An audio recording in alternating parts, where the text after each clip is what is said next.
Agora, com o fim da escravidão, o que é que acontece com essas pessoas escravizadas, os que vieram antes e os que vieram depois? O day after, né? O day after. O dia depois da abolição.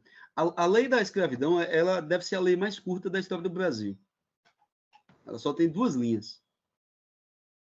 O documento que assina a princesa Isabel diz assim: está abolida a escravidão a partir dessa data, e estão revogadas todas as disposições em contrário. São 2 linhas.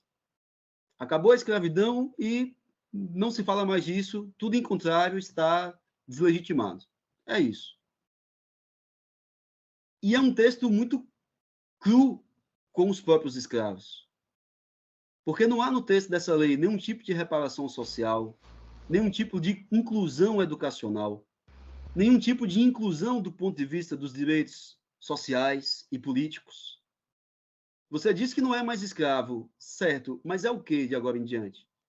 Porque para um cidadão sobreviver, ele trabalha. O escravo trabalhava. Mas e agora, se ele não é mais escravo, ele é o quê? Ele é um indigente, ele é um mendigo, ele vai alimentar os cortiços. E aí algumas testemunhas da época são muito precisos em dizer que os escravos, agora ex-escravos, haviam sido abandonados à própria sorte. Eles foram desprezados, abandonados à própria sorte.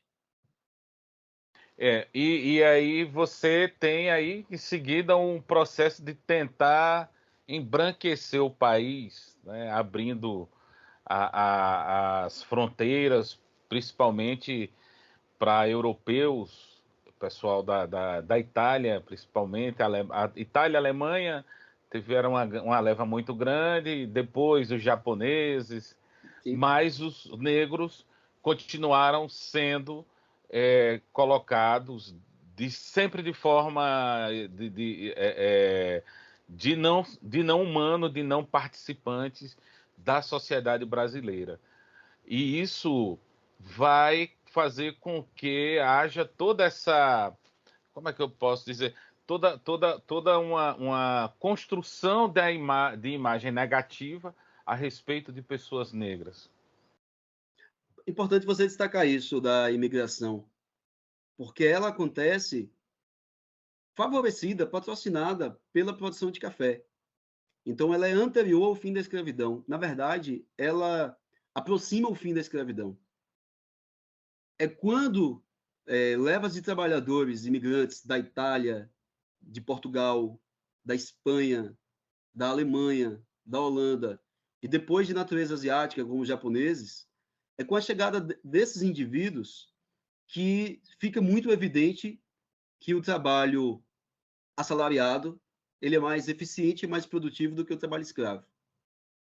E dentro de uma mesma fazenda produtora de café, conviviam as 2 modalidades de trabalho. Você tinha trabalhadores escravos que trabalhavam ao lado de um trabalhador assalariado, branco, imigrante, com um grau de instrução formal muito maior do que qualquer escravo poderia imaginar. Então, isso tudo aproxima o fim da escravidão.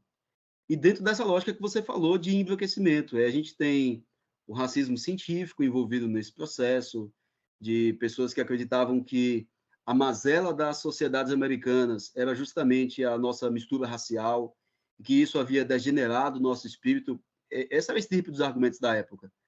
E que a gente não seria uma nação civilizada, desenvolvida, enquanto não tivéssemos limpado a mancha da mestiçagem, e ela precisa fazer isso provocando o embranquecimento da população.